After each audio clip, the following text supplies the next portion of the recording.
So if you're seeing this right now, it's because I've already forgotten that I need to have the video tuned up, ready to go.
It's football season, and that means it's bug season.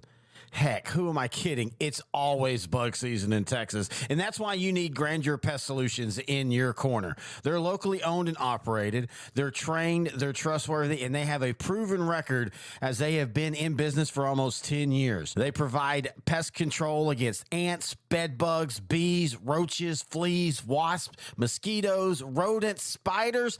If it crawls and you don't like it, they're probably going to take care of it for you. Now, they serve all of the Dallas-Fort Worth area, and they're locally owned. These two guys have been running this business since 2013, and every year they get bigger and bigger. But you know what they still do? They still have great customer service. In fact, if you get a hold of them, they're usually going to have your quote and your job ready to go within 48 hours. That's pretty good. Now, you can call them for a free estimate at 469-809-1769. You can find them online at Grandeur4, that's the number 4, shore.com. You can also find them on Facebook. Just type in Grandeur. It's time for the old time happy hour. So pick up your step and smile a while.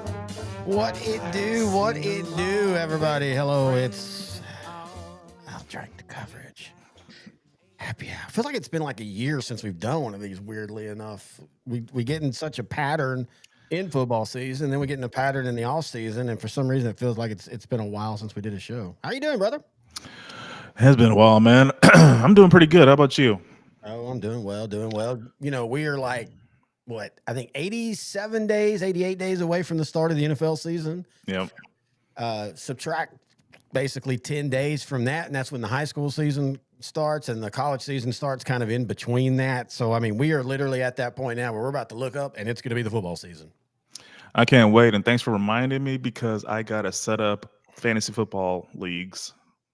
So yeah, we need to talk about that. I mean, not necessarily right now. I mean, we can a little bit. We've had two leagues. Well, we really only had one league, and then we started the second league, and they both went well, and you know all that fun stuff. Whoa, I forgot that was. Nope, that ain't it. There we go. Sorry, it's weird because we've been doing a Scrubs rewatch, and so hearing Zach Braff doing this just makes me laugh. But anyway, we want to change up at least one of our leagues, and we don't want to lose anybody in those leagues, but we want to make one of them be a prize, a money prize, you know, where everybody pays in. We've kind of done it weird the last 2 years where if you wanted to pay in, you could. If you didn't have to, but you wouldn't win the money if you won. I want to do at least one of the leagues to be a full money league. We're looking for sponsors. If you'd like to sponsor that, just email us at ODTCNFL@gmail.com. But I would really like to do a money league. yeah, that'd be pretty cool, man. I would like that. I think it'd be good. It would generate people that actually like football and know football and actually would set up a lineup every week, do waivers. I love competitive fantasy football. It's fun, trash talking, whether you're in first place or last place. So, yeah, I really hope we can get that done this season. And then, of course, we'll probably have the other league still be the fun league and all that fun. So speaking of NFL, of course, we do lead with the NFL, even though we have other things that we talk about on these, especially these off-season ones. But in saying that, I guess this is big. Whoa. What? Terry Ray Bennett. What? Less than 2 weeks away from your 50th birthday. Uh-oh. How you doing? I forgot. What you drinking? I was trying to avoid that discussion. Well, I'm doing well. So I just want to apologize to all my fans out there. I have got a full glass of 99 proof peanut butter whiskey. Oh, man. It took 6 of them to fill it up. I've got it with ice too, of course. It looks like iced tea, so it looks dangerously refreshing. It smells, it's not really bad. You've had it. This is actually a really good. Yeah. But I never went, like the last time I did a 99 proof only, I did it in the small tumbler, you know, and I just kind of sip. Nah, it's Thursday, brother. We're going hardcore. So if I say the N-word that's not Noe, we'll become famous. By the way, intern Noe, the pro commissioner. We will become famous. Infamous, but famous. Yeah, for sure. Hey, you know what? In today's world, there's so many people that's infamous on YouTube making money. But anyway, intern Noe, the pro, the commissioner. How you doing? And what are you drinking? Yeah, I'm doing well. I am drinking Shannon Sharp's cognac, La Poitiers. Just slow sipping for this show. I haven't had it in a while, so had it in my cabinet. Decided to have a little sip I know when you tonight. bought that too. Yep. Yep. When all the accusations came out, you're like, I better get a bottle just in case they get pulled. That was the exact reason why I bought it. If you are new to the show, we're just hanging out. We're just talking. You're more than welcome to go into chat. We're on basically all of the platforms. We're on Facebook. We're on YouTube. We're on Twitch. We're on like 2 Twitch channels, 2 YouTube channels. We're all over the place. So just join in and join the chat. And what we do here in the off season is we just kind of talk whatever's big going on. And right now, what is big going on? I guess we're about to have this discussion because I don't really know how big this really is. As from Steeler Nation, we give their highlights, and we do appreciate that. Aaron Rodgers finally agrees to sign with the Pittsburgh Steelers a 1-year deal. He will officially sign tomorrow. So to be fair with him, I don't know if I would say it's 100% yet, but it's as close as we're going to get. I guess the Steelers are just happy to be 9-8 and break that record. Yeah, right now the Steelers haven't had a losing record in Mike Tomlin's career as head coach. He's been coaching since 2007, so we're going into year 19, so 18 straight years. And then it also goes back even further to the last couple of years of Bill Cowher, or I think the last 3 years of Bill Cowher. So they're they're on a 21-year streak of not having a losing record. So yeah, they traded George Pickens to the Cowboys. And so, but they got DK Metcalf from Seattle. So Rodgers has him to throw to, but he also has a couple of pretty good tight ends: Darnell Washington, Pat Freiermuth, and possibly Jonnu Smith. So that's 3 possible. Well, now reports are now that they have backed off on that's not going to happen. That trade, honestly, that trade doesn't make sense from either side to me, just simply because, as you said, the Steelers have 2 really solid tight ends. And I know Arthur Smith loves Jonnu Smith, and he's coached him. But again, I go back to the Dolphins just for a second. I don't understand. I get it. He loves speed. He wants the whole 2 slots and all that. But even Matt McDaniel being last year said, hey, this is, we need to use the tight end more. And they did. And Jonnu Smith kind of kept them in playoff contention there for a little while once Tua got back.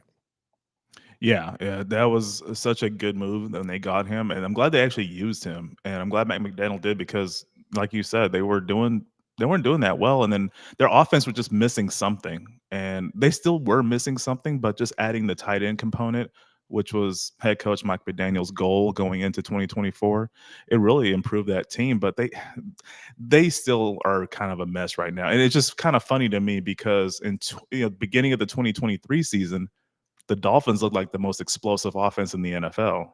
And then now I think they're going to be anemic, if I'm being honest. Well, I mean, if everybody's healthy, you got Hill, you've got Waddle. Again, the biggest issue I think for them is it's the health. Like they can never seem to stay healthy. And again, part of that might be who you're drafting. And are you looking, some people look at, and Cowboys get into this, and this is why we had LVE and why we had Jalen Smith. The Cowboys sometimes think that they can figure out the injury bug for a player, and sometimes they're right. But I more and more as the game evolves, and as much as I evolve as a fan, and I've said this to you 1,000 times, it's funny because it is Jets Dolphins highlights right now.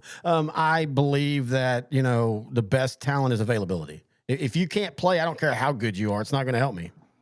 Yeah, ask the 49ers last season, and in a year they haven't made the playoffs in Kyle Shanahan's tenure as head coach.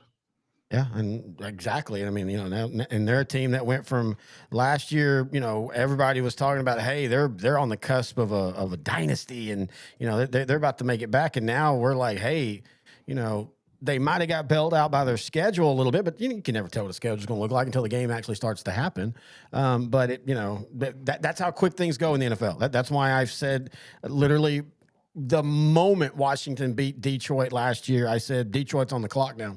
That window just got shorter. Every year you don't go as far as you think you should, your window gets shorter. I don't care what you do in those moves. You can make all the great moves. Your window still gets shorter. And I think that's where the Niners are, where the Dolphins are, where the Lions are.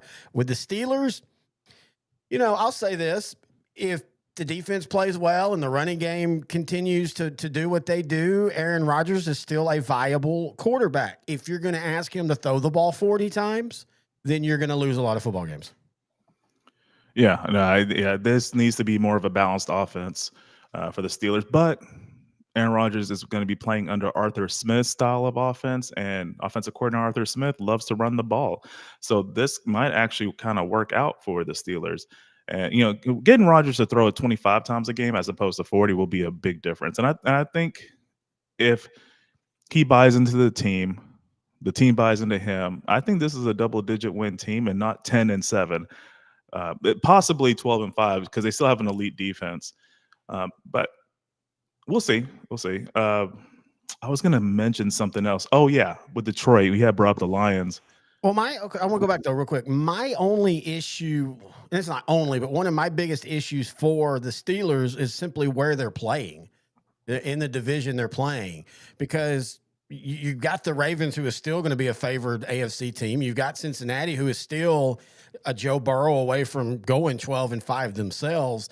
I just don't know if the Steelers made themselves good enough to leapfrog those two, and we could end up seeing them with 10 wins and sitting at home. Yeah, it should be another deep year for the AFC.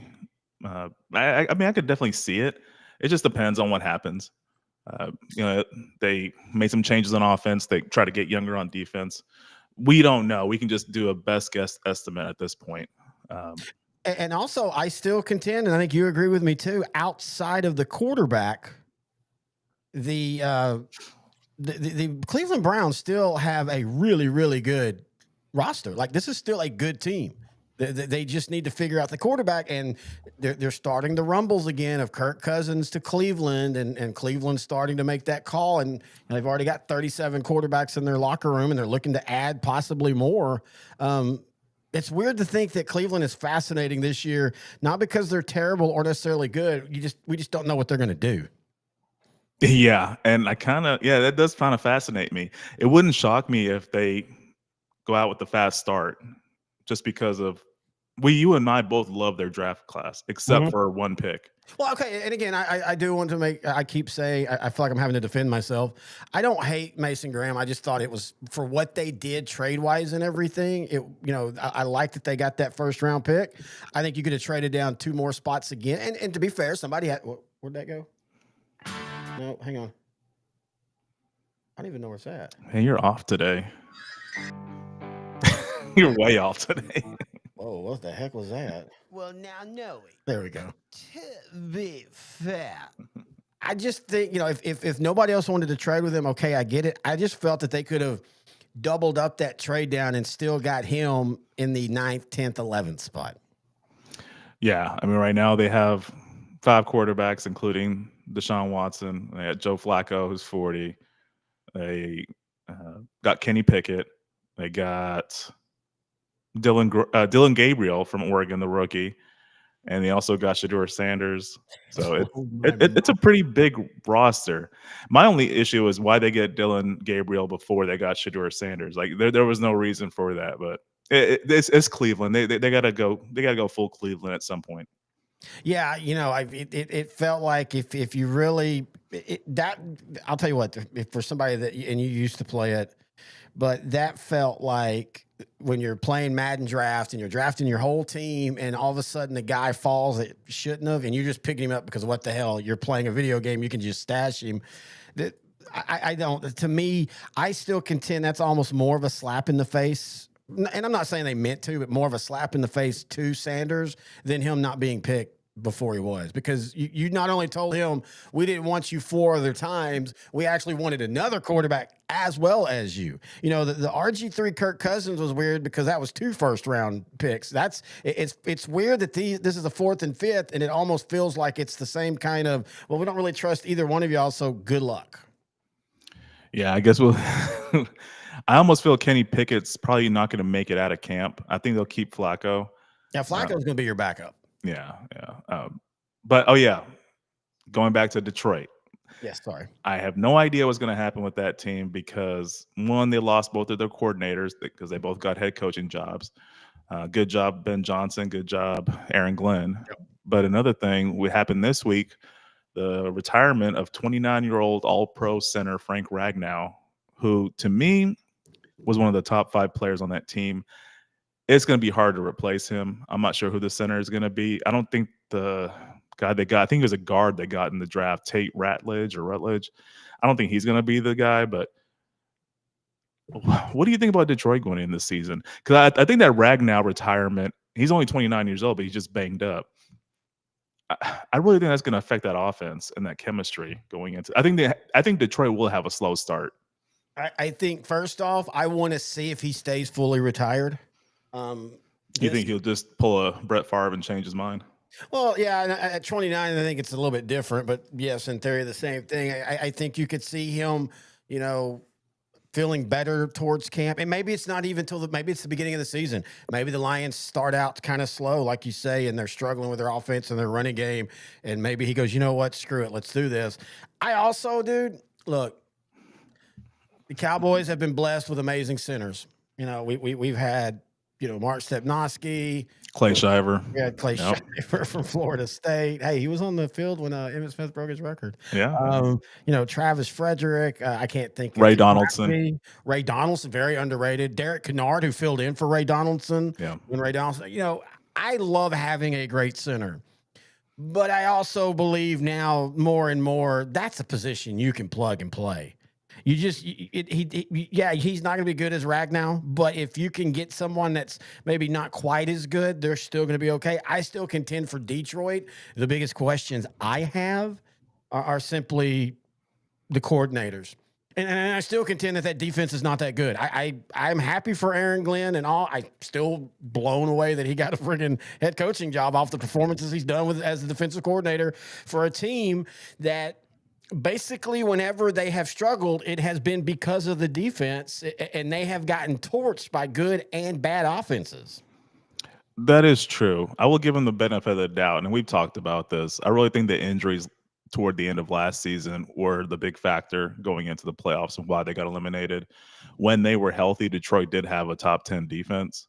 So I'm going to give him the benefit of the doubt. And I think 2 years ago when Detroit's defense was pretty bad, like 22, I think it was, he didn't have a great defense. And kudos to Lions front office. They invested heavily through the draft and through free agency to upgrade the defense. And I think they did a really good job. But like you said, availability was lacking. They were always getting hurt. So no, that's a good point. And again, I'm not knocking Glenn. I just felt that it's maybe not that he got the head coaching job, but it was how people were making him like he was a wonderkin coach. Like, oh my God, this dude is working magic. And Jaden Daniels worked magic on the Lions up and down the field. No, I agree with that. I would not say he is a wonderkin. He's a good coach when he has the talent around him. And now, knowing, to be fair, I could see him being a better head coach easily because the players like him. And I think that's really what pushed him up above is when, every year they do the annual, behind the scenes, nobody knows who's saying it. Basically, every coach is rated by players, and they release that. And Aaron Glenn was the number one favorite defensive coordinator or favorite coach by players, opponents, and his own, and it was by a large margin. So I think that kind of thing can be worked into being a head coach where he's not having to worry necessarily schematically. It's more about, the thumb on the pulse of the team and getting them motivated and all that kind of fun stuff. Yeah, kind of like what Mike Tomlin does with the Steelers, kind of like what Deion's doing in the college level with Colorado, just a CEO instead of a head coach with a defensive mindset or an offensive mindset. You're just a CEO. You let your coordinators be the coaches for the offense and defense and special teams. We want to thank our sponsor for this next segment, Suck What, bringing crawfish culture in Louisiana style to your every day. They have apparel, they have accessories, they even have great cooking gear. All you have to do is go to suckwhat.com, 30% off $50. Just use the code SUCK30. And you ask, why I'm doing that? Let me make sure I have this one right. Because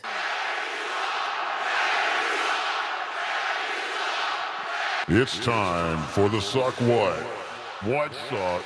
Well, this sucks. That sucks. Oh, the week. Suck what? And the Suck What of the week is what happened. Oh, I turned the volume off. as we play the highlight package. A great game, a great ending, but almost got marred by, well, we'll talk about it. You can call it by letter of the law a legal call. It was the right definition, but it was so bad that almost everybody universally is like, this is stupid. And if you don't know what I'm talking about, you're going to see it here in a little bit, because there wasn't a lot of highlights in this game as UT outlasted Tech 2-1 in a classic. I think it's cool that whoever wins this, that they're the first time softball world champion. That haven't happened in 25 years. That's amazing to me. And yes, I'm a Longhorn fan, but I think you know as well as anybody, if Texas Tech wins this, I am extremely happy for them to get them a national championship. I love first time national championships. Yeah, me too. I love the all Texas women's college softball World Series final. And this lady we're watching, Najari Kennedy, she's a beast. She came from Stanford. She's coming back for her final season to Texas Tech. So, I mean, Texas Tech is not going anywhere.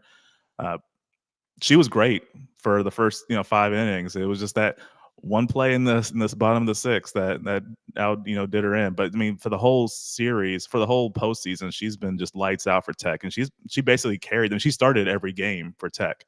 And we're going to get to the highlight where we talk about the controversy. So as we get there, and she, of course, famously the first $1 million softball player from Neal. Oh, I guess they're not going to. You know what?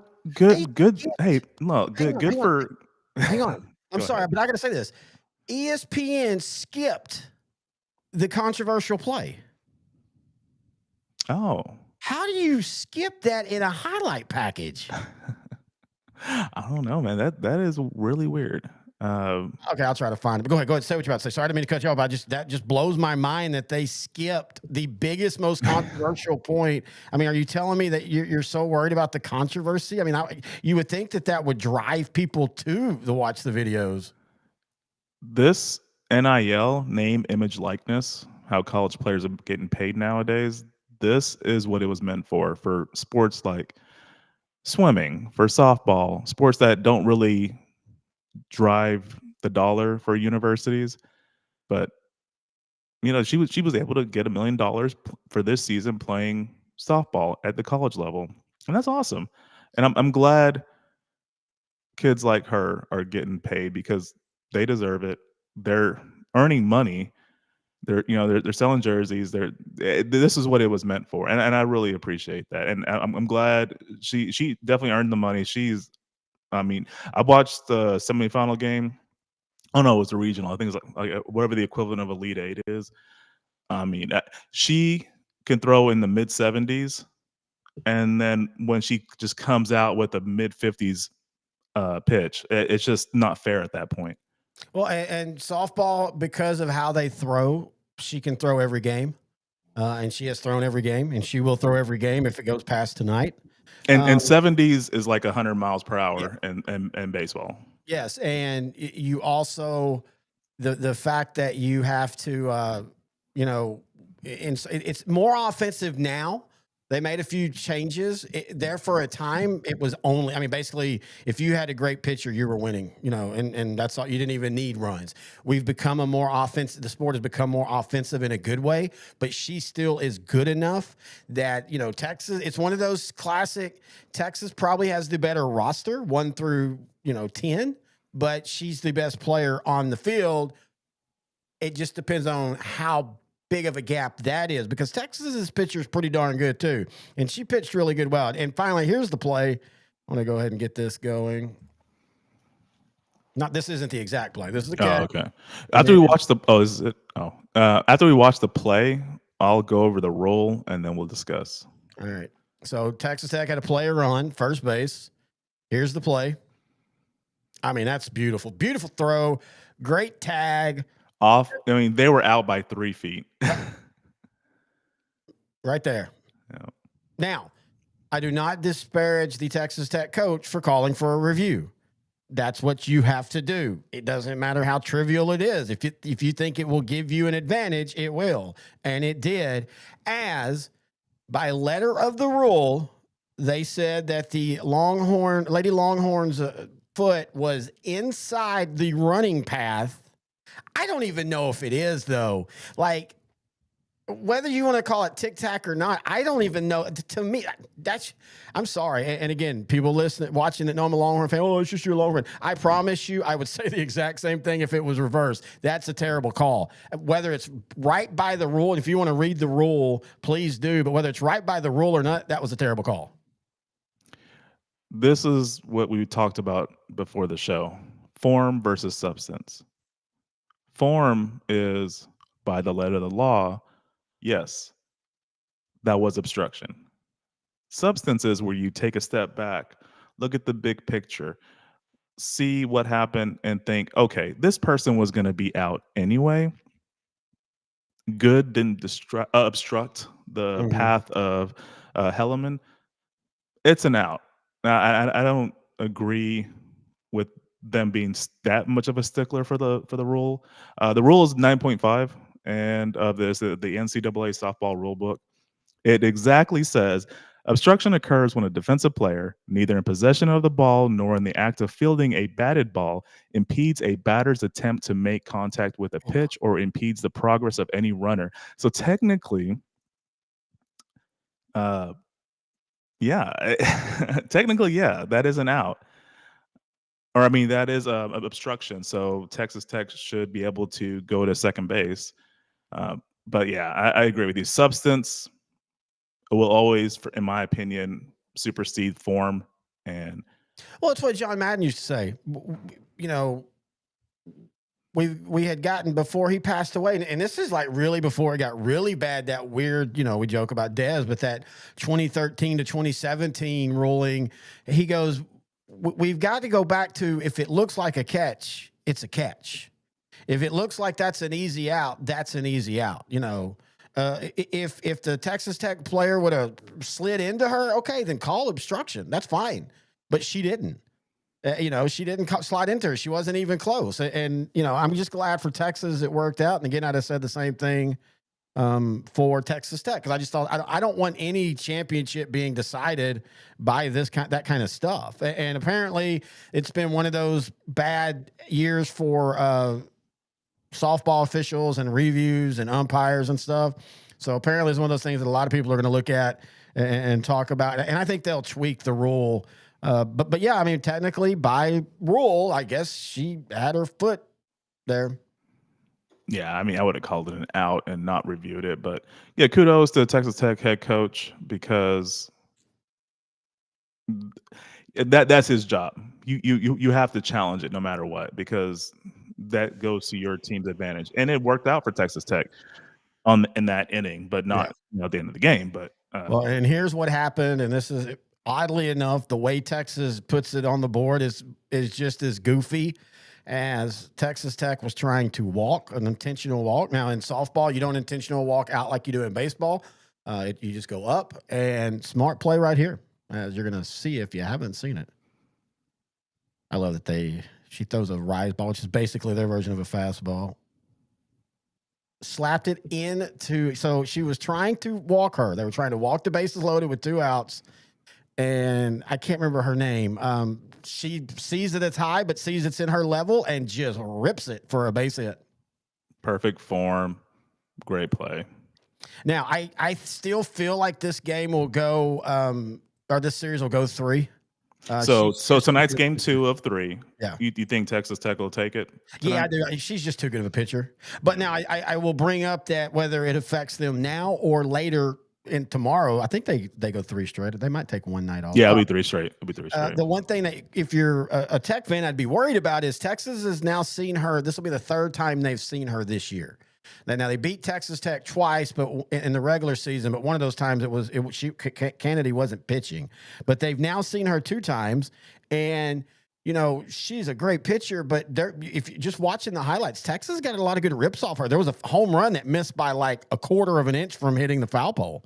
And so if you're Texas Tech, whose offense has really struggled, that can be a concern. But I just think she is too good of a player and too good of a pitcher to allow them to get swept by Texas. Yeah, it's funny that Texas Tech and the Texas Rangers kind of have similar problems right now. Well, let's get into the Texas Rangers, and then we'll mosey on over to the NBA and talk a little bit of that. But the Rangers are hitting better. Even last night, their offense woke up too late. They were down 5-1, ended up losing 5-4. But the offense has gotten considerably better. And I'm not saying it's because of Boone. I think a lot of it was just going to happen anyway.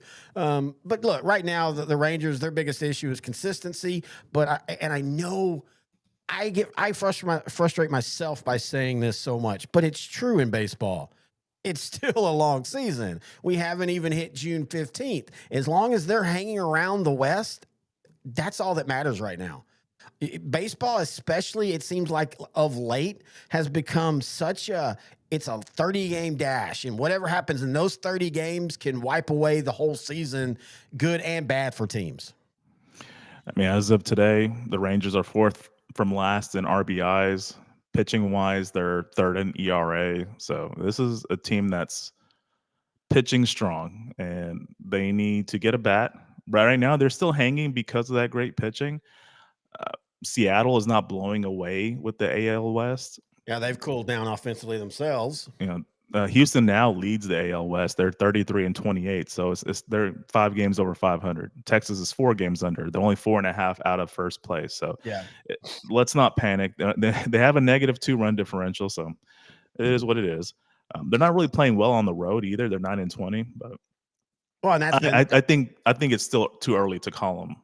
Oh yeah, I'm not even close to that. I mean, you're waiting until July or June 25th before you go, okay, are we selling or buying at the All-Star break? And you've got to make that decision. And as good as the pitching is, as long as you're not 15 games out, I think you're buying, because that pitching, that's still what matters. I mean, it's still, at the end of the day, that's because what's going to win you the playoffs and win you the World Series. You're not going to beat teams 9-7. Well, I guess you can a couple of times. I think us Ranger fans, we're just not used to it being the pitching that is the strong point and an anemic offense. We're just not used to that. Usually if the Rangers have an anemic offense, they're absolutely terrible because their pitching was always terrible. Yeah, we were always used to great hitting, a top 5 hitting, and then just dead last pitching, bullpen even worse. But hey, Marcus Semien, he's back to 200 in batting average, so he's doing a little bit better. Well, he had a great series against the Cardinals. Again, just like they did with the Detroit Tigers. Out of nowhere, they'll play a really good team, and the Cardinals have had a really good start this year, and beat them 2 out of 3, and beat them pretty bad. And Semien in that series, I think he went like 8 for 10 or something like that, some real crazy number. That shows you how low he'd fallen. He went 8 for 10, and he barely crawled up on the. But yeah, I still at the end of the day think this team's going to be there in the AL West with the same 3. The Angels and Athletics are, Angels had a cute little moment, and then the Athletics started cute, but now they're both kind of falling to the pack. And the Cowboys, the Rangers are about to get a lot of games against the Angels and the Athletics. The Angels, and you need to win 2 out of 3, 3 out of 4, get a sweep or 2 in there, and also still, and I verified this before we started the show, the Rangers, they're 3rd in the league as far as schedule strength.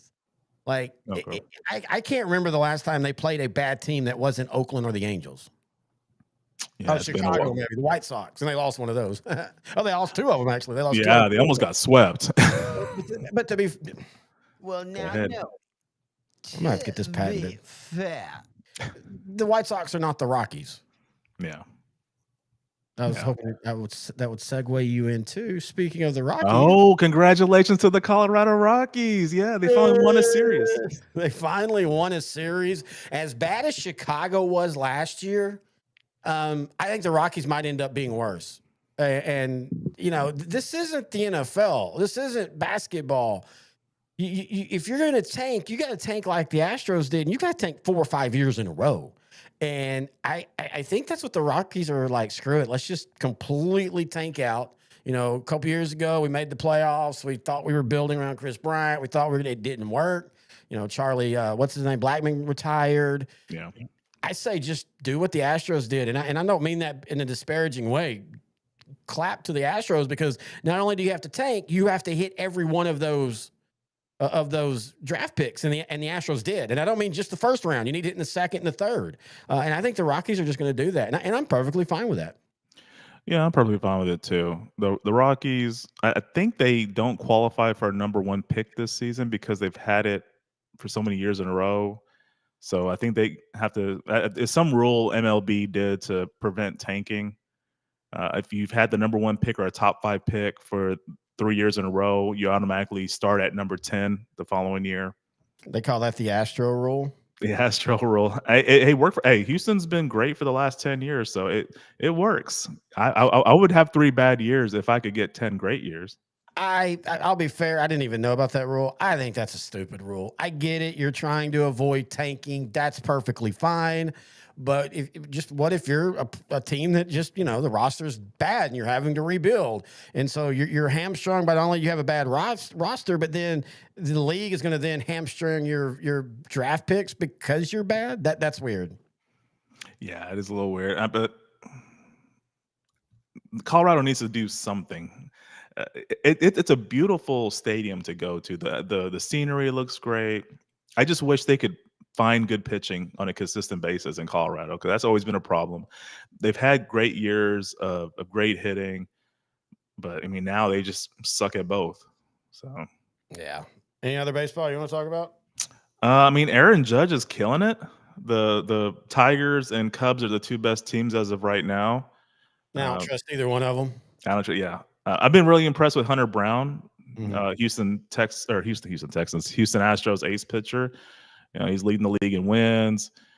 He's top 4 in ERA.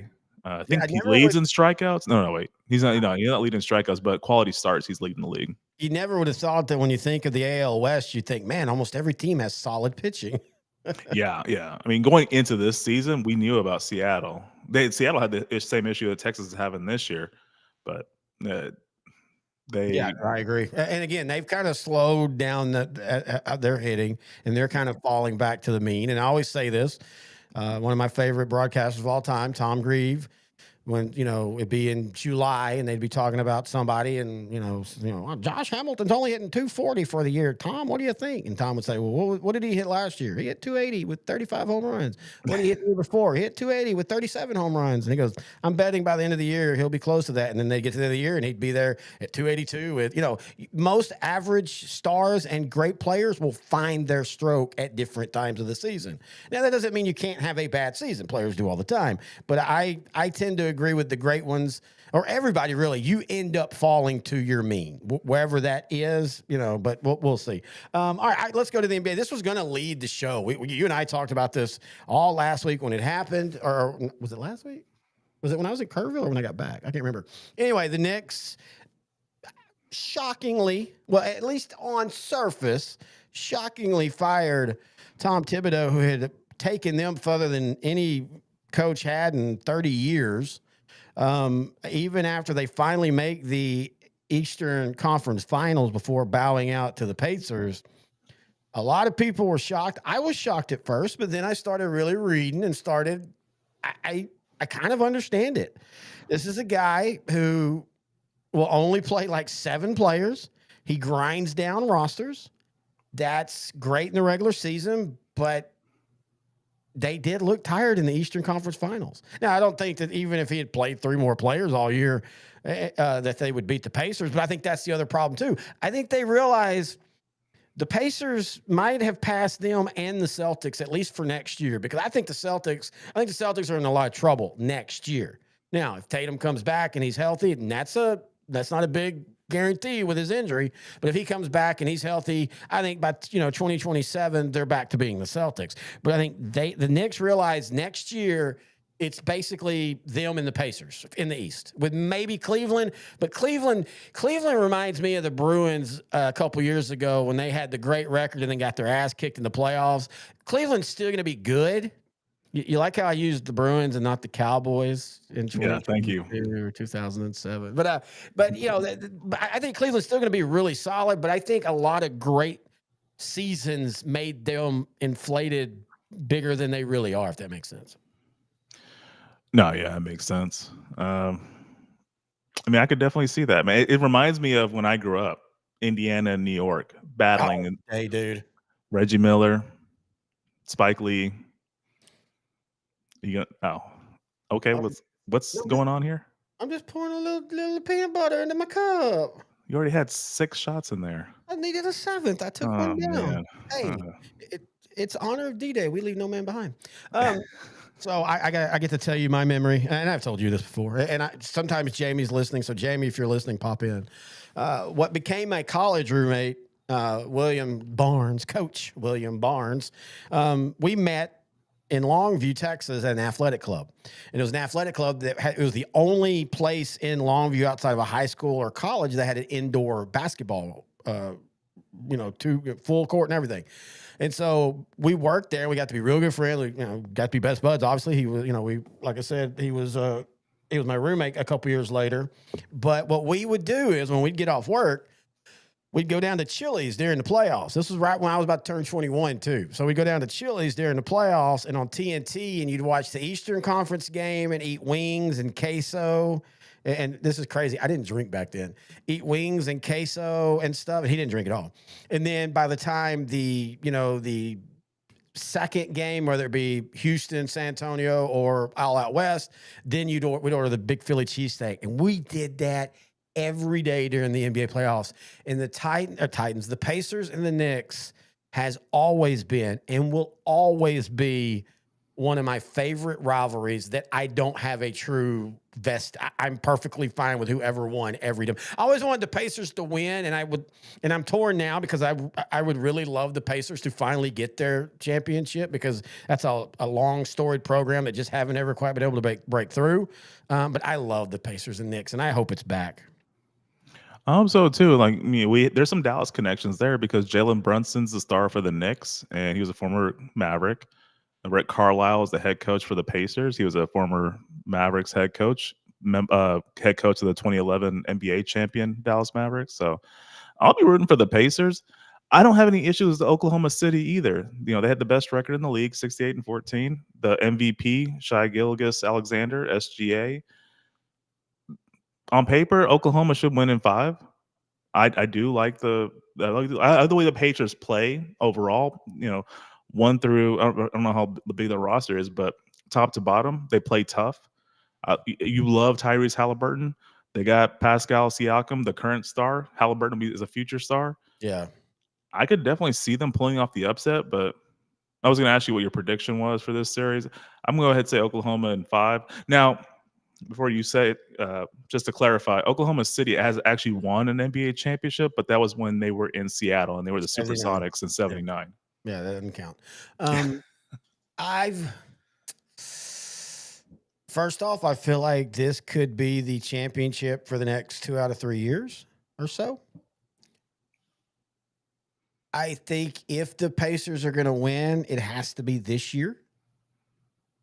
I kind of have a funny feeling we're about to see a mini dynasty. It's funny because Oklahoma thought that's what they had it starting in 2012. And they got to a final. They got to a couple Western Conference finals. It never happened. I think they just quit because they had James Harden coming off the bench and Russell Westbrook and Kevin Durant in their prime, or young, not really in their prime, but young. The mistake they made is they let Harden go. They thought that the system was bigger than Harden, and they didn't understand what Harden's place was at that time in that roster. And when oddly enough, somehow Kevin Durant, of all people, kept 2 ball hogs from never being 2 ball hoggy. But for some reason, when Harden left, it kind of broke that flow. And Durant and Westbrook just couldn't ever do it. Give Oklahoma credit, though. They rebuilt on the fly. I mean, they went bad for a few years, but they're back. And I think that they, again, barring injury and barring some weird decisions, and I don't think they're going to make this time, I really think that the second half of this decade is going to be OKC winning 2 or 3 titles. I just think the Pacers in 7 get that one. Kind of like what Dallas did to Miami with Rick Carlisle. They got them quick, and then you saw LeBron and them kind of the Heat take wings and start winning championships. Yeah, Miami won 2 of the next 3 championships after they lost to Dallas. I could definitely see it. Oklahoma City is well coached, top to bottom. They can score, they can rebound, they can do all the fundamental basketball things like an old school basketball coach would love. Well, and they're deep.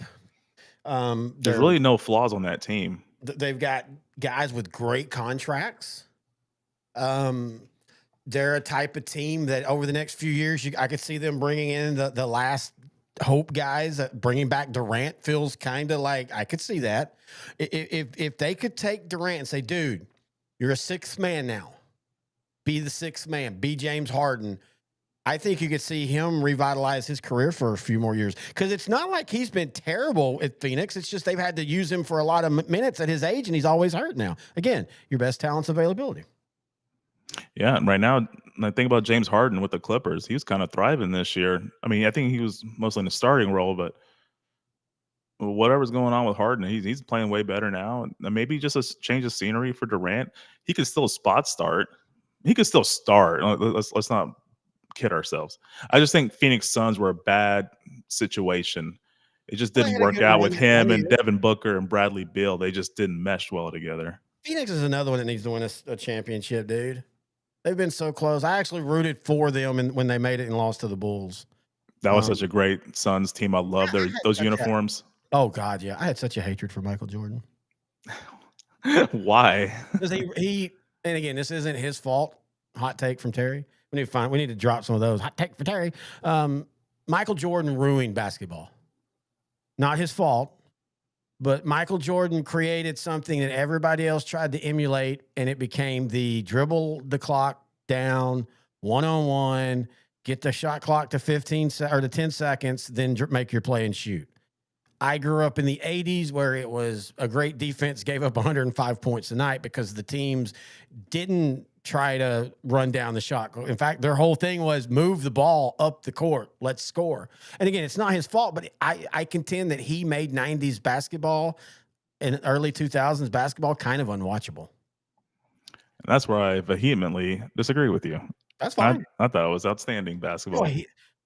Really? The 88 to 85s was fun? Because really watching basketball and not like just having a ADD thing where you just can't. I know with the 80s you didn't lose interest because it was fast paced. I get that, but if you just like watch the game and enjoy for what it is, enjoy the science behind it, like yeah, I loved watching it. I thought it was the science. It was one guy, the best guy on the team. And again, this isn't Jordan's fault because Jordan did it well. I mean, Jordan did the best ever.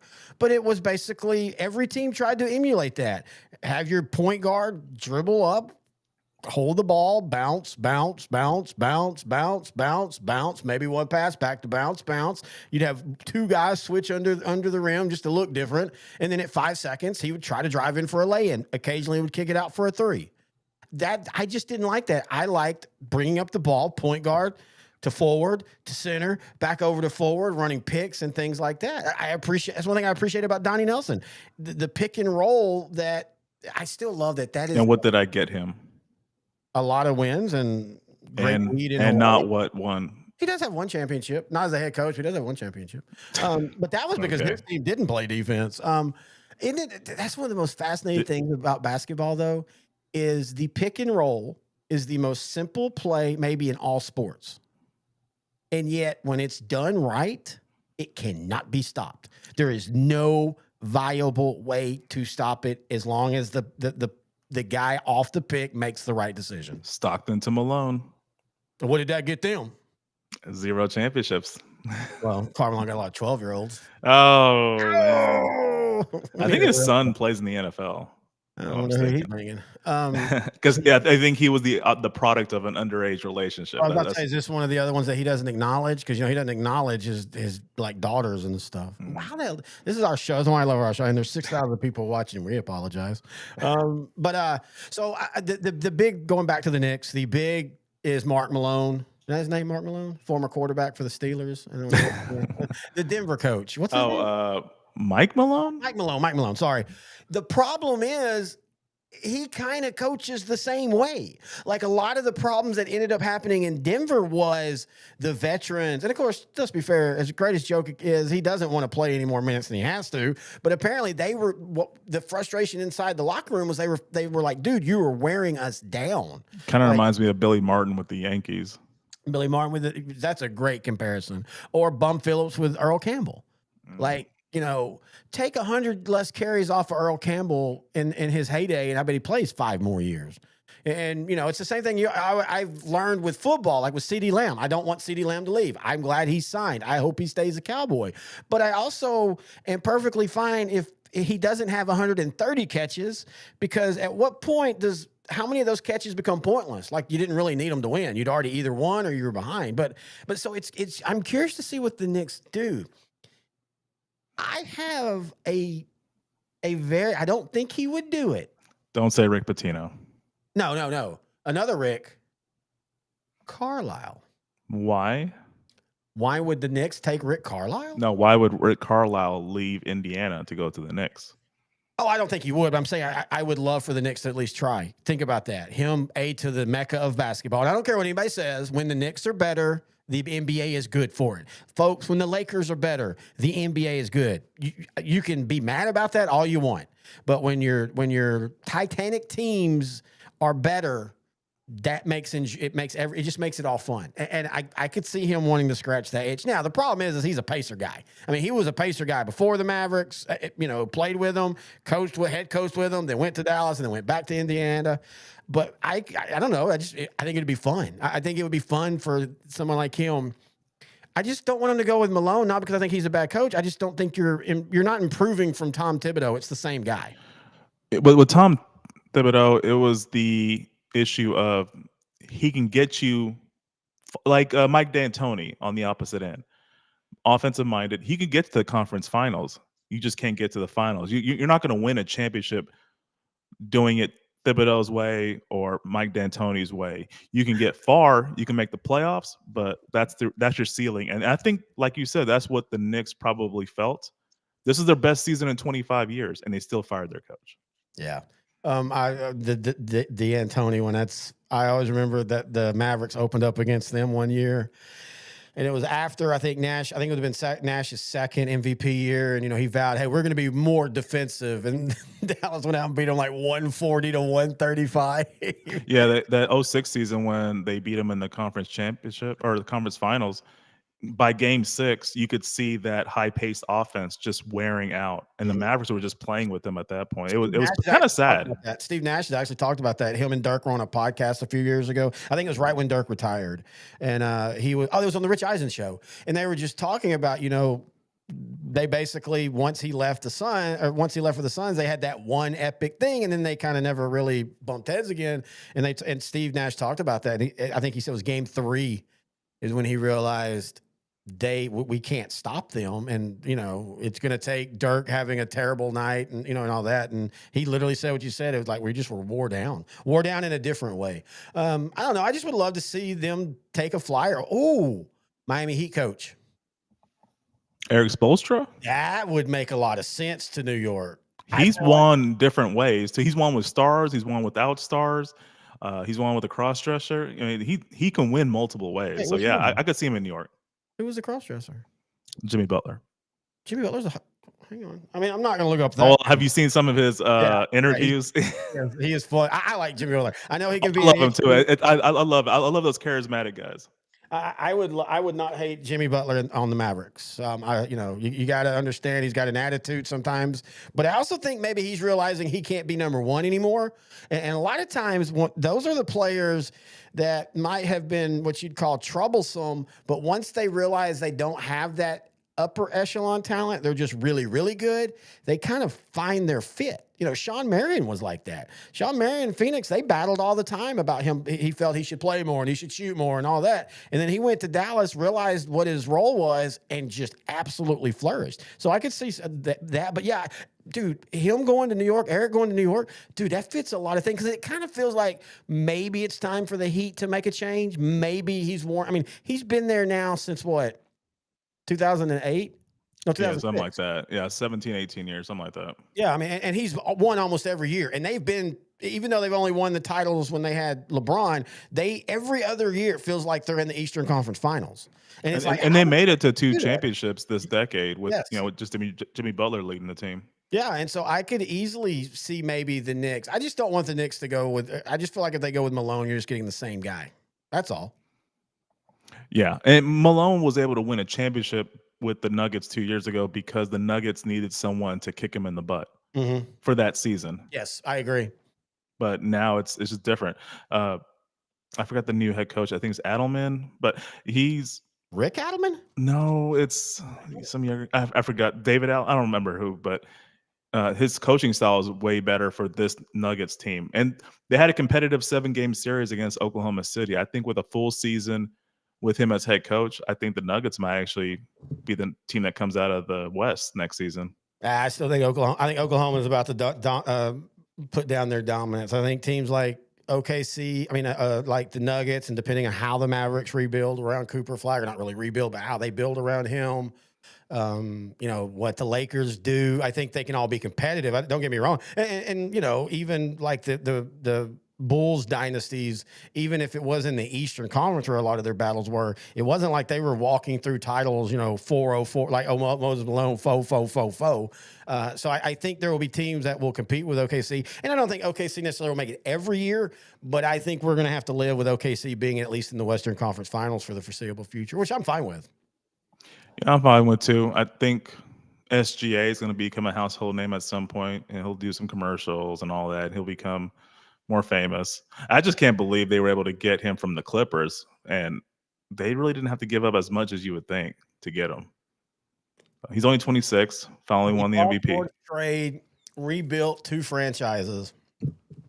Yeah. With the Clippers and OKC. I mean, the Clippers look like, and they're still old. They still got some things they got to figure out, but the Clippers look like they were completely done, and all of a sudden they have a little bit of life. And then OKC, and I don't know. It's funny how sometimes trades work out that way. Oh yeah, it worked out even better for the Thunder, but you could see the Clippers had a really good season this season. They lost in the first round, but it was a really good team, something for them to build upon. But yeah, I think it worked out. Just we'll see what happens. I'm gonna enjoy these finals. I think Game 1's tonight. So It is. Oh, do you have Oklahoma City winning the series? No, I have the Pacers winning the series. Okay. Yeah, I have Indiana winning in 7. I think Mario's in the chat. What's up, Mario? What's up, Mario? I think Carlisle does that magic again, and they win. And then I think like I said, after that next year, you'll see the growth of OKC. All right, what else you want to talk about?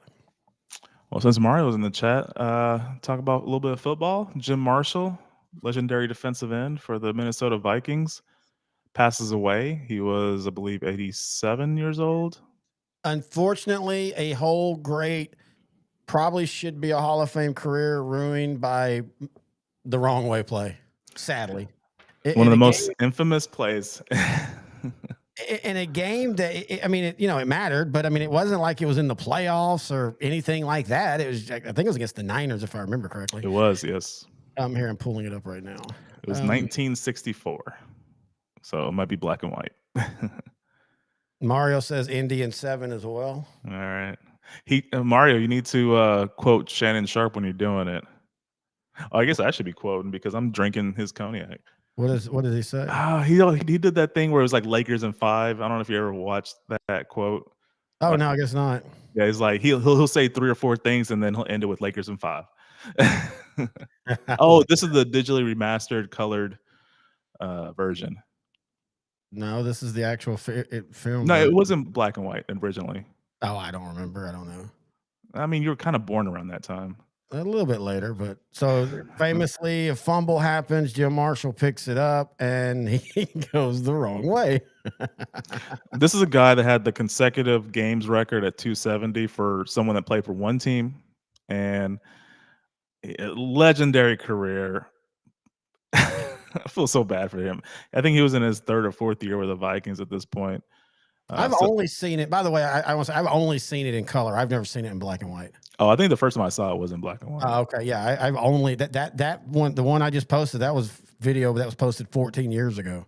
So, okay. I've only known it in color. But anyway, yeah, and also to be fair, well, now knowing.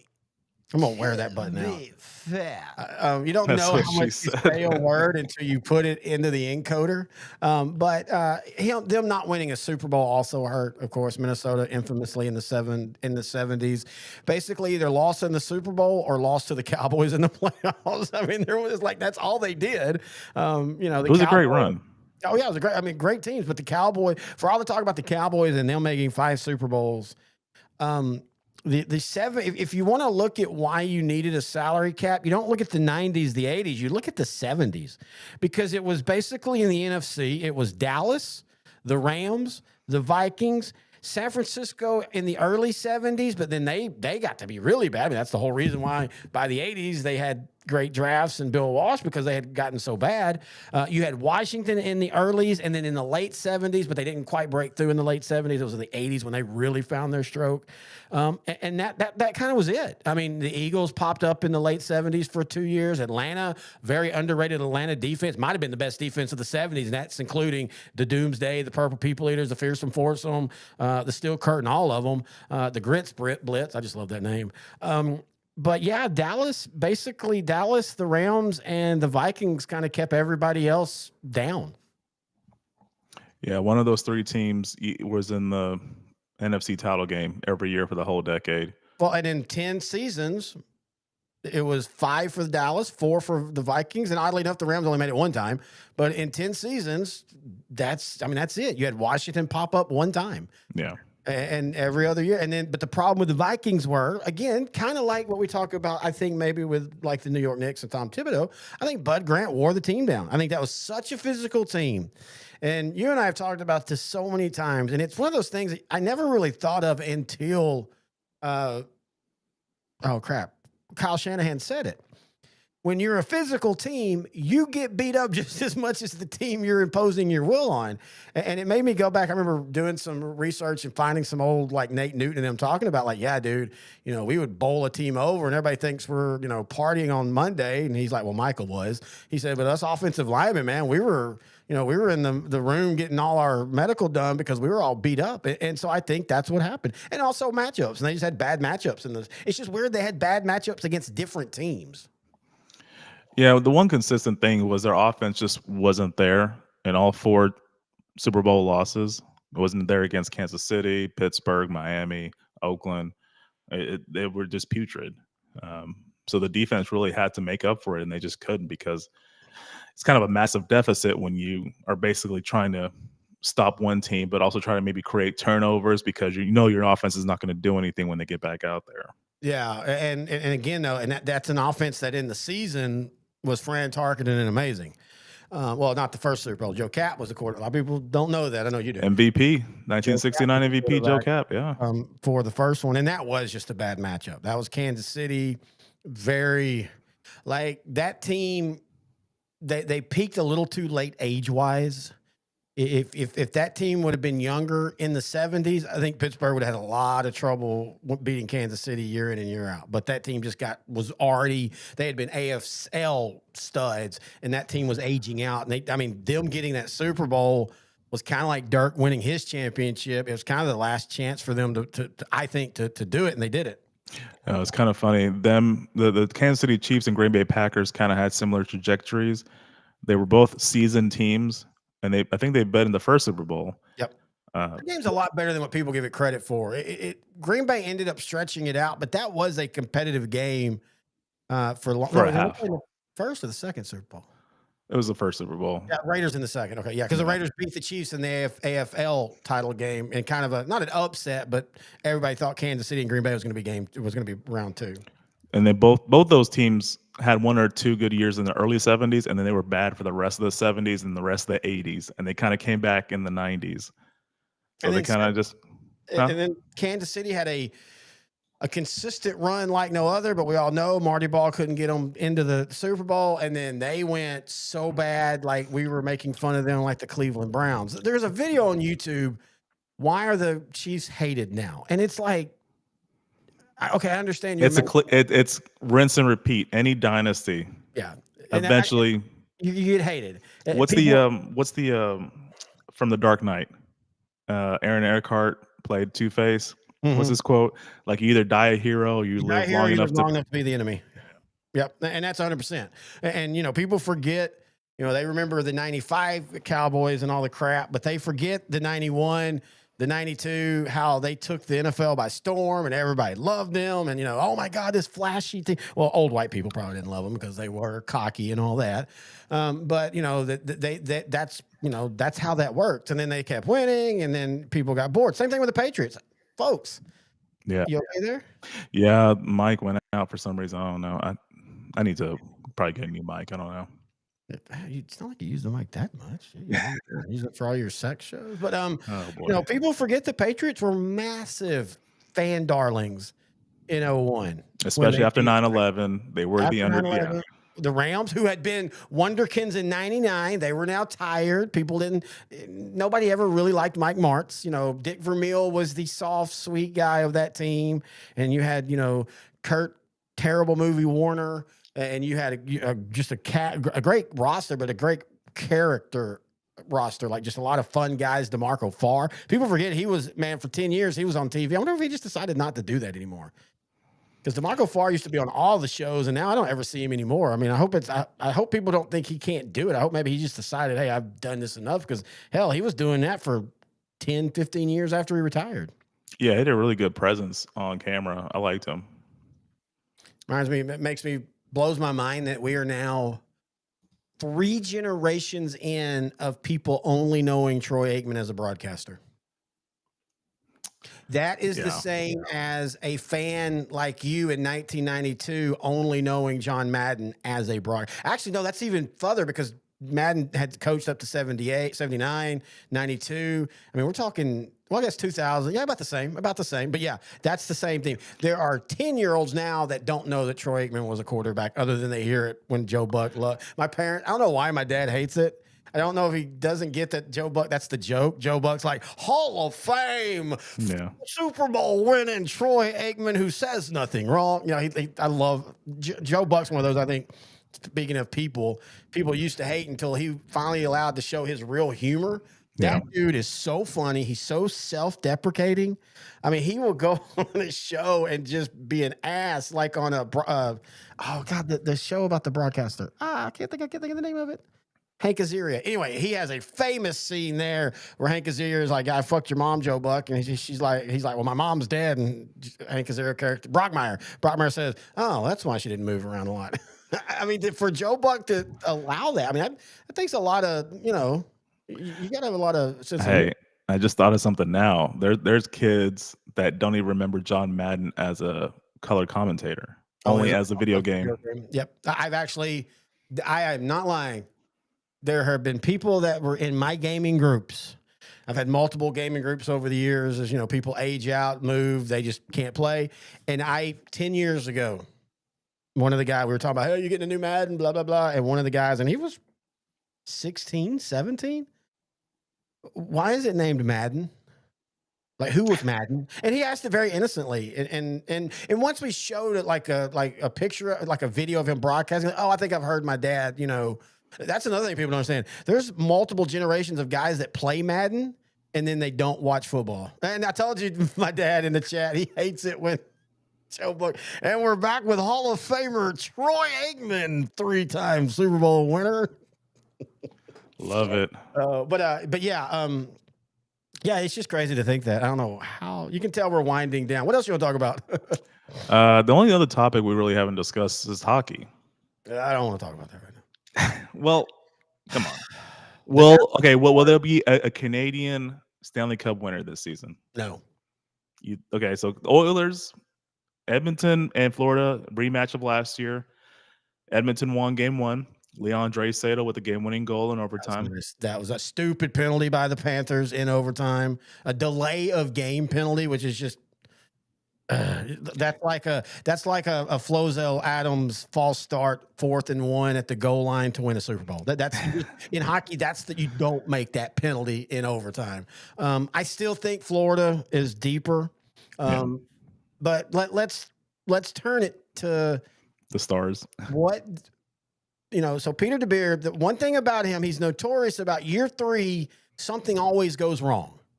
And it looked like he had broken that, and it's not even that he lost. And it sucks that Dallas became the first team in the history of hockey, I think it is in the history of the NHL, to go to 3 straight conference finals without going to a Stanley Cup. That sucks. That really does. But Dallas also still has one of the better rosters, and Dallas should not be going anywhere over the next few years. They're still going to be competitive. And so, but Peter DeBeard not only pulls his goalie in game 7, or not game 7, an eliminating game, I should say, pulls his goalie in an eliminating game, in a game that the Stars got within 1 goal of winning. And I don't hate the backup goalie. I can't think of his name. Smith. I don't hate him. He's a really good backup goalie, but he gave up a couple goals that I don't think Ottinger gives up. And the other frustrating thing is on the 2 goals that Ottinger gave up, these were not soft goals. The defense let him down. And yeah, I would like to see Ottinger stand on his head more in big games. I told you this many years ago. Like, I think it was after that first round against Calgary? Yeah, where he stood on his head and he's like 70 shots and they almost pulled off the upset and all. And I told you the next year, I'm like, I like him, but he kind of just at times, it gets a little too easy to score on him. That's not what happened in this one. But not only that, that's bad enough. He then has the assholeness to throw him under the bus in the press conference. Now, Noe, to be fair, he wasn't exactly wrong on one point. For whatever reason, over the last 2 years, Edmonton has gotten the better of Ottinger. That part I'm fine with. You can say that. But everything else, just making it sound like, hey, basically, I didn't feel like our team had flow because they're worried about goal. I don't know, man. Now they're in a weird position because they don't want to fire him. If you're a Stars fan, you do not want him fired. Because look, folks, it's not easy to get great NHL coaching. He is a top 3 NHL coach. And you can talk about, well, he hasn't won a cup. That's fine. But look how successful he is. And you don't really want to get rid of your goalie. And I thought maybe, everything will be fine. But supposedly, and again, these are all rumors, but supposedly a lot of players in exit interviews, and that's where you sit down with the coaching staff. That means they're telling this dude DeBeard to his face, I don't like how you did that. Now, that could be a precise turnaround moment where he apologizes to the team, gets them to rally around it, and next year they use that, or something's going to have to give in the locker room. I don't think they fire him this year. I think they do give him till next year, but don't be surprised if they start slow, if he's gone pretty quick. Well, that's hockey anyway. The Stars fired their NHL champion coach because they started the year off 3-3. Yeah, we just didn't feel like we had it. You know, they fired soccer, and I've told you this many years. Soccer and NHL, if you get coach of the year, you're getting fired the next year. It happens almost every time. But I just don't know what the Stars are going to do. And now the reports are that they might trade Jason Robertson. We'll have to see. He hasn't lived up to that contract, but that's what happens when you sign young guys to big deals. You want to get out in front of the salary cap, but you sometimes don't get the player you think you're going to get. Now, again, Noe, to be fair, in the last 2 games, he's the only Star that scored 5-on-5 versus Edmonton. It felt like he finally was getting healthy. If I'm the Stars right now, I'm trying to make peace, and I'm trying to keep everybody that I can. Don't fire the coach. Don't trade Ottinger. Try to get Duchesne to play for a team-friendly deal. Jamie Ben's already said he'll come back. You know, he's literally said this moment, I've made my money. I want to stay in Dallas. I still think you have a chance, but they're going to have to figure out how to cleanse that locker room. And you know personally how tough, when a locker room goes sour, all bets are off. Yeah, all bets are off. Okay, so ever since the Stars were up 2-0 in last year's West Finals, they've gone 1-8 against Edmonton. Edmonton figured out how to play Dallas. It might be that the Stars have a slow defense. Yeah, the Stars are not the fastest team. If you were to rate what the Stars do well, it's skill, it's hand-eye, it's being in the right position at the right time and all. But the Stars are not a take off from the blue line, go to the blue line, and outrun everybody. Well, I mean, it sounds like they need to do something to beat Edmonton, and I think they need to invest in speed in this offseason, because they will not beat Edmonton next year. They might not even make the playoffs if they don't have the speed. Well, I think they still make the playoffs, and there's not really a lot you can do with their salary cap. I mean, that's the thing. Their salary cap, honestly, you have to hope somebody else takes care of the Oilers for you.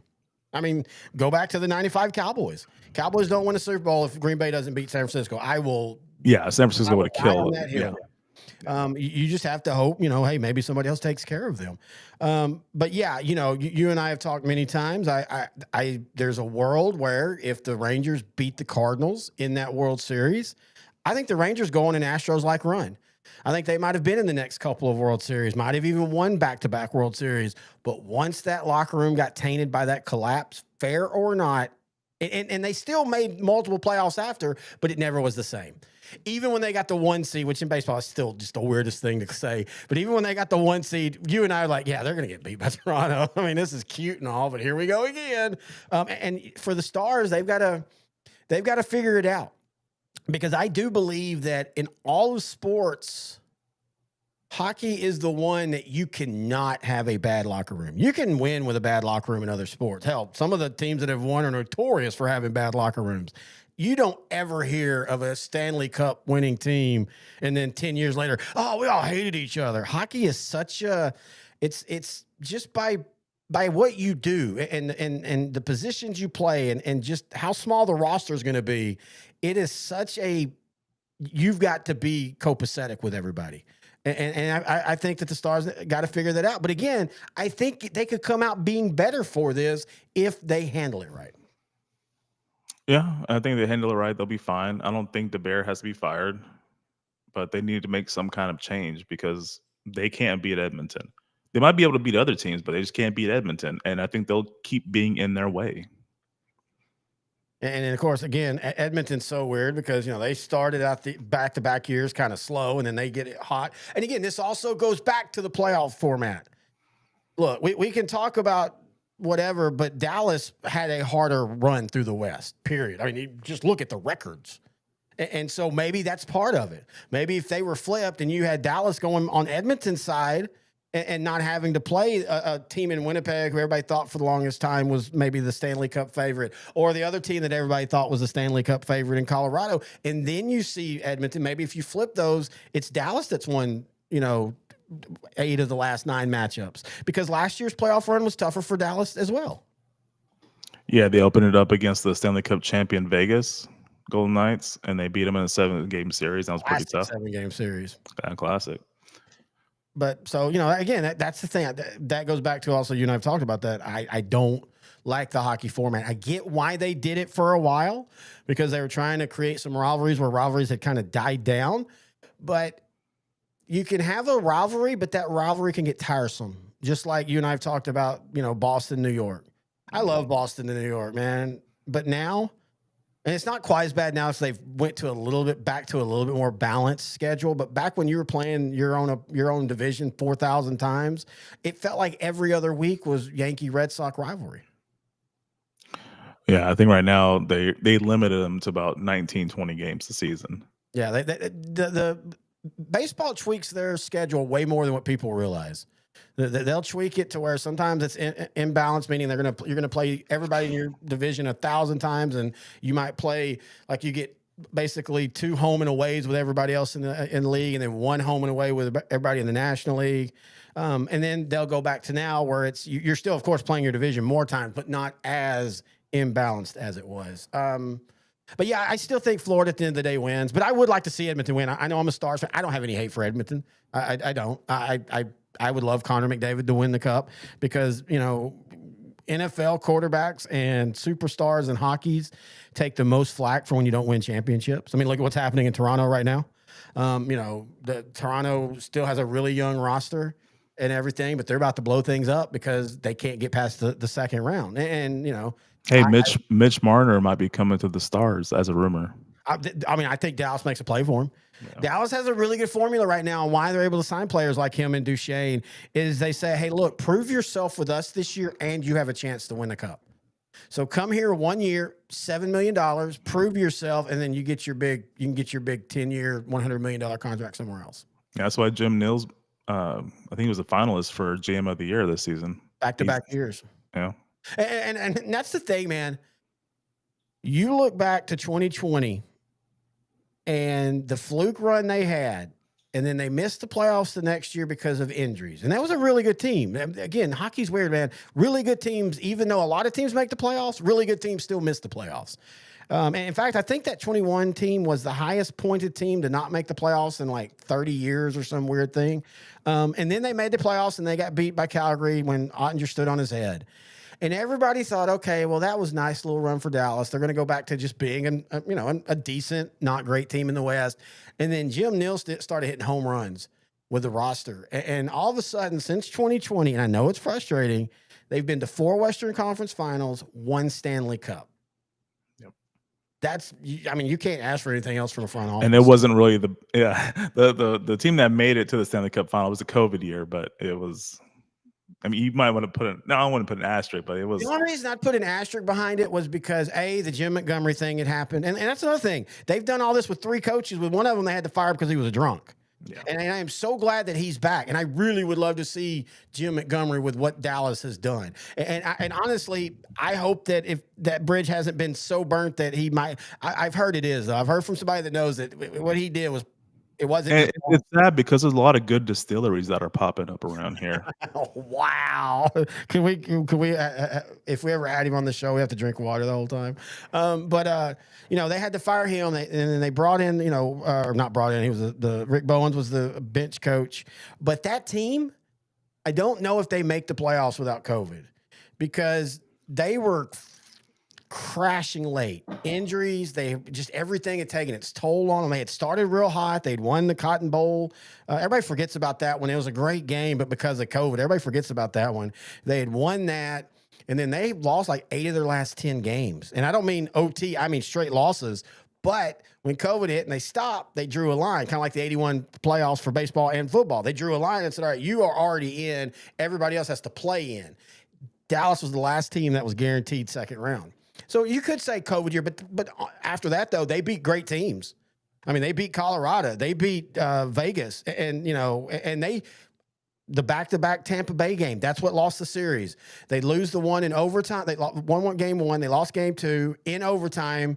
And then they won they lost game 2 and 3, and then 1 and 4. 3 and 4 were the back-to-backs. If they win game 3 in overtime, they're up 2-1. And I think it's completely different because you kind of knew once Tampa got up, it was going to be Dallas just couldn't do it. The Eastern Conference this decade has only had Florida teams Isn't that crazy? make it to the Cup. Tampa the first 3 years, 2020 to 22. The Florida Panthers from 23 to 25. It's insane. Well, you look at the West until Edmonton, it's been all Sun Belt or Colorado or LA, and then Vegas. Yeah. The West Coast has been Vegas, LA, and just random teams. Hey, by the way, Kings, going back to the Gretzky jerseys, my favorite look. Love it. I love it. Anytime I can just say Kings and I love how you do Also, that. the Leafs look. It's simple, classic. Hockey is always better with classic. Canadians. I really want one of Canadians or Leafs or Oilers. I love their uniforms. I mean, I hate that they just destroyed the Stars the last 2 years, but I love their uniforms. Dude, I wish Dallas would go not all the way back to the old ones. And I like the Kelly green or whatever you want to call it. But I kind of wish they'd go more dark green with dark gold like they were in the Madonna years. The winning years? Well, I mean, technically, these are better years if you want to be better. Consistently, yeah. Yeah, I mean, the Stars won a cup and went to another cup, but that window, it wasn't really short. They were just in a really tough Western Conference. And it's funny because back then they beat Edmonton every time in the first round, and then they would struggle in the second round or the Western Conference Finals. And kids growing up, they don't know how good the Detroit Red Wings were. God, it's hard to believe that. If you'd have told me in 1998 that there's going to be a 10-year period where the Red Wings won't do. Hell, if you'd have told me that in 2006 that there's going to be a 10-year period where the Red Wings are kind of flounder, I'd be like, yeah, whatever. Or had to switch conferences. But that always was better. Them in the West never made sense. The only reason it worked was because them, Colorado, and Dallas had such a great, intense triumvirate, but which kind of sucks seeing them out, but that rivalry was in the 90s and 2000s. One of my favorite lines ever is when Chris Draper, I cannot believe I shook his hand after what's his name broke his jaw in the playoffs. And Speaking of, we're gonna wrap up. I got something controversial to finish on. I think the handshake line in hockey is gotten so overrated. Nothing happens. It's just to the next one. That's it. There's nothing awesome about it anymore. And I'm not saying to stop it. I by all means. But everybody, whenever here comes the greatest moment in sports, the handshake line, and then they just, I mean, because it doesn't happen in other sports. No, but well, it does. It just happens after every game. Well, in the playoffs, it's well, in football it happens. In baseball, it never happens. But not this organized where you're standing. I was about to say that. In basketball, it happens, but it's more But usually the closeout of the series, it is more of a, even I respected the hell out of the when the Pacers in round one, they actually, they had a real, like, it was, that was an emotional series. That was up and down. That felt like a conference final. It was so intense. And they all kind of had their make peace moment. And I get that's technically what the hockey line does, but there's not nothing happens anymore like that. Now, when you and I were in high school, we would do that at the end of football games. Kick them in the nuts? No, shake hands. I just feel like, and apparently one coach, I can't remember who it was, he's trying to tell all the other coaches to not do the coaches, just let the players do it. And he's like, that ruins it. And I'm like, you really think that ruins it? I'm serious. Dude, go watch right now. Everybody, the 2,000 people still watching, go watch. You can find NHL does a handshake video for every series that ends, and they're all the exact same. And then you might get the two that knew each other, and so they go, "You go win it, boy," and that's it. There's just there's no intensity to, like, when Colorado and Detroit, when they went into it, or when Dallas and St. Louis, and people forget even before Brett Hull how vicious the North Stars and then the Stars in St. Louis could be.